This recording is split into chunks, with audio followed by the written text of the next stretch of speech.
This is the story of the year 1812 when a Swiss adventurer was passing through the Arabian desert in disguise. This adventurer named Johann Ludwig Bagot gets lost on the way and reaches a narrow path between the rocks. After walking between the rocks for about 1.5 kilometers, the path finally widened a bit and he saw a magnificent structure built in the limestone mountain. Who and why built this ancient structure in this desolate desert valley in southern Jordan? This 127 feet high structure was not built but was carved on the mountain. Today it is called Khazna in Arabic, which means treasury, i.e. where the treasure is kept. Magnificent pillars emerge from the bottom of the mountain and on their top are seen designs carved with great delicacy and beauty. A very large entrance which leads to a room. But no kind of design was made in this room. Only the natural beauty of the stone can be seen. So this adventurer found this scene quite astonishing and decided to go deeper into the rocks. Perhaps he was very close to finding a lost city of history. Further ahead he saw a theater with a seating capacity of about 6,000 people, and this too was carved on stone.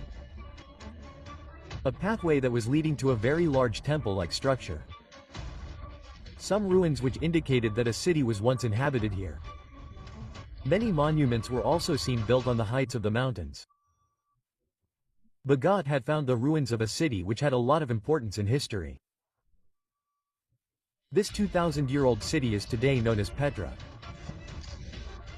But whoever lived here, how did they survive in this dry desert without water? Why did they carve rocks and make structures? What was their work in this desolate desert, and most importantly, why were they forced to leave all this? When Nazreen Swiss adventurer saw all this, she remembered the story of a tribe living in the desert. She had heard that there was a tribe in the Arabian desert that used to trade silk and spices between China, India, Egypt and Rome, and they used to hide their treasure by making holes in high rocks. In Greek and Roman sources, these people have been named as Nabedicians. They were famous as a nomadic tribe 2,000 years ago, and these people used to live in tents in the desert. But how did the people living in tents succeed in building such a magnificent city like Petra? After this discovery of Baga, Petra started getting international presence. Archaeologists and historians from all over the world started coming here so that this ancient mystery could be solved. Obviously, 127 feet high construction, and that too is not an ordinary thing, but carving it out of stone is not a common thing. For this, the workers must have erected some temporary structure. As you must have seen even today, during construction, a structure of wood is made around the building on which the workers stand and work. But not only on the treasury, but also on other structures in Petra, there are no such signs that can give any indication about its construction. After doing a lot of research and experiments, the researchers found an incomplete structure in Petra itself, and perhaps the secret of its construction was hidden in it. Looking at it, it seems that this is only the upper part of the structure and the rest of the limestone below was not cut at all. This shows that the Nabedicians used to start building any structure from the top. In the construction of the treasury also, first they climbed the Seven Rock and dug a horizontal shaft in the limestone mountain. Standing inside this shaft, they carved pillars and various designs and then slowly moved down. When the upper half of the structure was completed, the stone debris below would have accumulated so much that now by climbing its slope, the remaining half of the structure could be completed easily. This method of construction has not been seen anywhere else in the ancient sites around the world. Researchers got a hint about this trick when they carved a structure exactly like Petra in America. The Navidians had left very little writing in Petra. At only one or two places, something written in Aramaic script was found. This language was used in the Middle East during the time of Jesus. It was written in this script that this tome is very sacred. Whatever is inside it should never be changed or taken out from here. But the chamber outside which this was written, had nothing except a few shelves. Looking at the size of these shelves, it was assumed that these were used to keep dead bodies. This place was actually their burial chamber.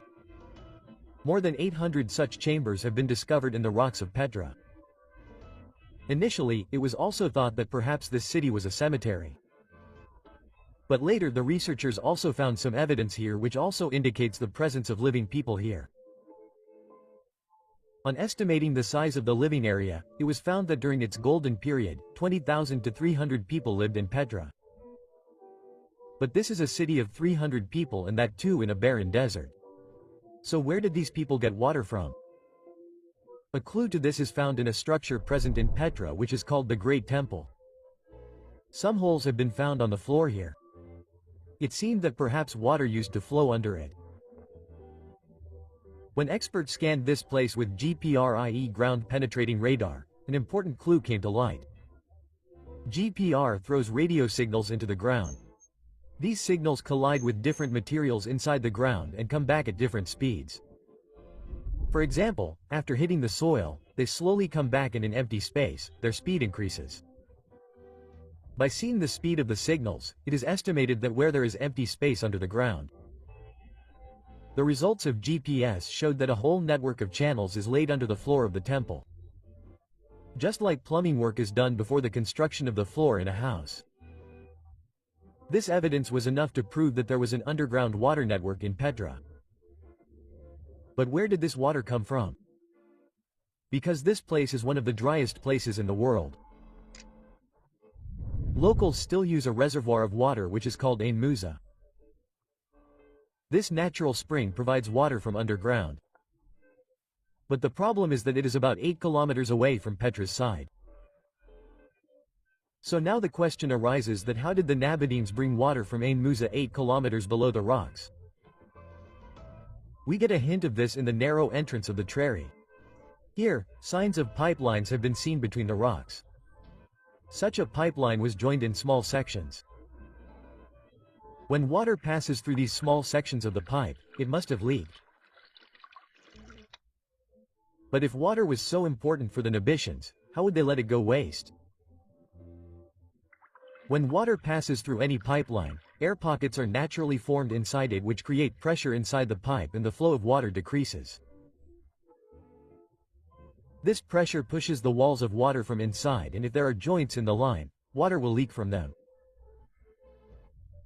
Hydro engineers did many experiments and it came to light that if the angle of the pipe is inclined at 4 degrees, then air pockets will not form in the pipe. The flow of water will also be good and there will be no leakage. When experts saw the angle of the pipeline laid in Petra, it was surprisingly inclined at exactly 4 degrees. That is, the Nabataeans knew about this scientific principle 2,000 years ago, which we have recently discovered. After seeing all this, one thing is clear, that the Nabataeans were masters of hydro-engineering. Water in Petra was supplied not only from Ain Musa but also from flash floods coming from the mountains.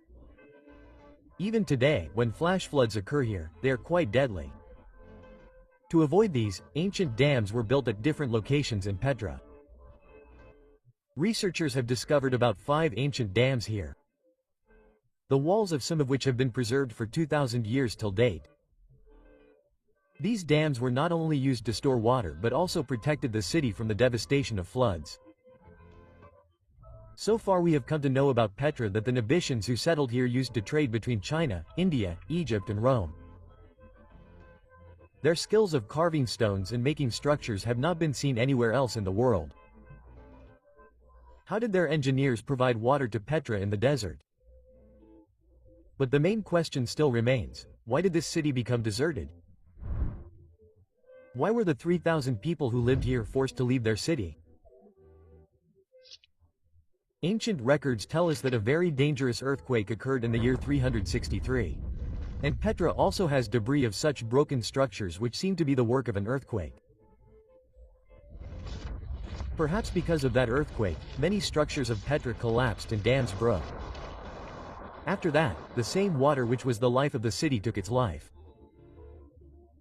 Flash floods swept away the entire city, and the remaining infrastructure which the Nabataeans had built over several 100 years turned into ruins.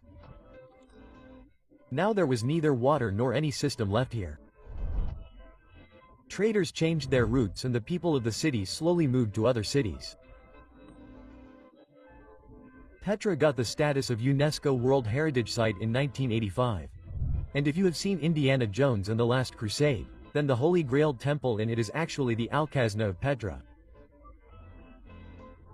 Hope you will like and share this video of ZMTV. Thank you very much for your loving comments. See you in the next great video.